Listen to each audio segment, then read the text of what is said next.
Institutions पर कब्जा कर लो, मदद रास्ते में है। यह शब्द दुनिया के सबसे ताकतवर देश के राष्ट्रपति ट्रंप ने ईरान के प्रोटेस्टर से कहे हैं। और इसके बाद आप क्या उम्मीद कर सकते हैं?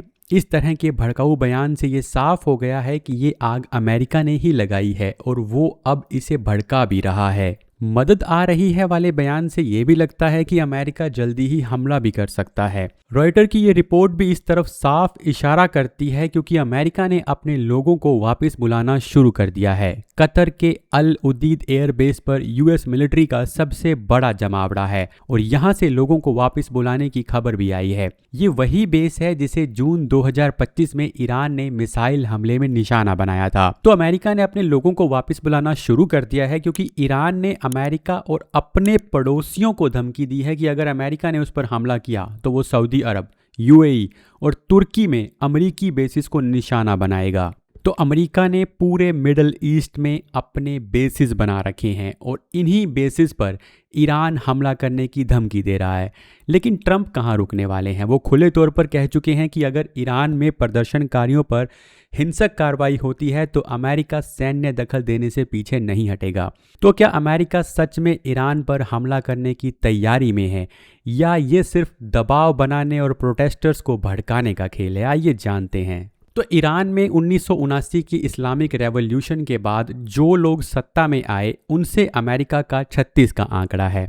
पहले के आंदोलनों में लोग नीतियों से नाराज होते थे, लेकिन अब जो सवाल है वो सत्ता के ढांचे पर उठने लग गया है। ईरानी सरकार का आरोप है कि इन प्रोटेस्ट्स के पीछे फॉरेन इंटेलिजेंस एजेंसीज हैं, लेकिन ईरान में प्रोटेस्ट में मरने वालों का आंकड़ा लगातार बढ़ता जा रहा है। एक यूएस एजेंसी का दावा है कि अब तक 2571 ईरानी प्रोटेस्टर्स मारे गए हैं, जिनमें 147 सरकारी कर्मचारी भी शामिल हैं, और ट्रंप इन्हीं लोगों को उकसा रहे हैं। डोनाल्ड ट्रंप ने ट्रुथ सोशल पर जो लिखा है वो नॉर्मल डिप्लोमेसी की भाषा तो बिल्कुल नहीं लगती। उन्होंने सीधे प्रदर्शनकारियों से कहा है, प्रदर्शन जारी रखो, संस्थाओं पर कब्जा कर लो और दोषियों के नाम लिखो, वो कीमत चुकाएंगे। और सबसे important line, help is on its वे।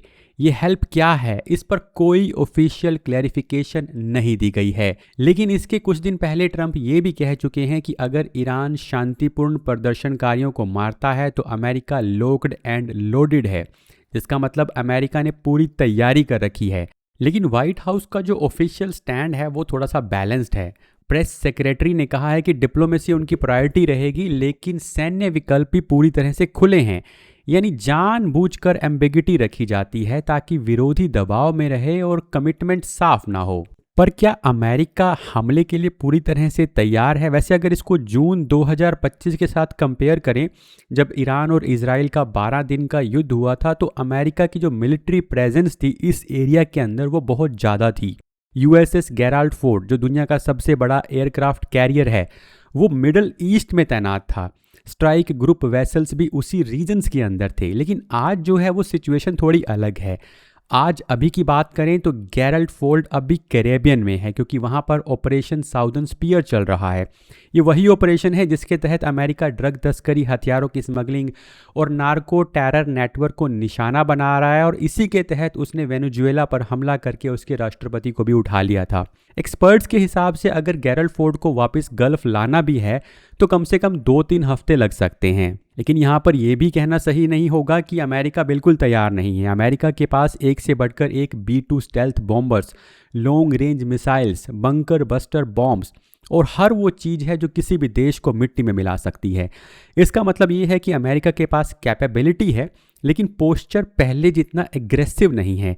हालांकि ट्रंप मुंह से जरूर अंगारे फेंक रहे हैं, पर क्या ईरान इसका जवाब देने में सक्षम भी है या नहीं? देखिए, अगर अल उदेद एयरबेस की बात करें, जो कि मिडल ईस्ट में अमेरिका का सबसे अहम कमांड हब है और वहाँ पर 10,000 अमेरिकी सैनिक तैनात हैं। जब जून के अंदर संघर्ष हुआ था तो अमेरिका ने ईरान के न्यूक्लियर साइट्स पर हमला किया था, तो जवाब में ईरान ने इन्हीं बेसिस पर मिसाइलें दागी थी। तो अब अमेरिका ने कुछ पर्सनल्स को वहां से हटने की सलाह दे दी है। डिप्लोमेट्स इसे पोस्चर चेंज बता रहे हैं, कोई फुल इवैक्यूएशन की बात जो है वो नहीं की जा रही। लेकिन इससे साफ पता चलता है कि अमेरिका रिटेलिएशन को लेकर सीरियसली सोच रहा है। ईरान ने भी साफ चेतावनी दी है कि अगर अमेरिका या इजराइल ने हमला किया तो जवाब कड़ा होगा। वहीं ईरानी विदेश मंत्री ने यह भी कहा कि उनकी जो मिलिट्री प्रिपेयर्डनेस है वो जून 2025 से कहीं ज़्यादा है और अगर अमेरिका या इजराइल ने हमला किया तो जवाब कड़ा होगा। पर इन सब के बीच एक सवाल उठ रहा है कि क्या ईरान में तख्ता पलट होने वाला है। तो एक्सपर्ट्स का कहना है कि नहीं, कम से कम क्लासिकल तरीके से तो नहीं। ट्रंप ने पहले भी सुप्रीम लीडर को लेकर संकेत दिए हैं, लेकिन एनालिस्ट चेतावनी देते हैं कि अगर मौजूदा लीडरशिप हटती है तो वैक्यूम में IRGC यानी इस्लामिक रेवोल्यूशनरी गार्ड कोर्प्स आ सकता है, यानी ईरान की मिलिट्री कमान अपने हाथ में ले सकती है और एक खुला मिलिट्री रिजीम शायद अमेरिका के लिए और ज़्यादा होस्टाइल साबित हो। वेनेजुएला जैसी ऑपरेशन ईरान में लगभग असंभव मानी जाती है क्योंकि डिस्टेंस बहुत ज़्यादा है, सिक्योरिटी हाई अलर्ट पर है और लॉजिस्टिक भी बेहद जटिल है।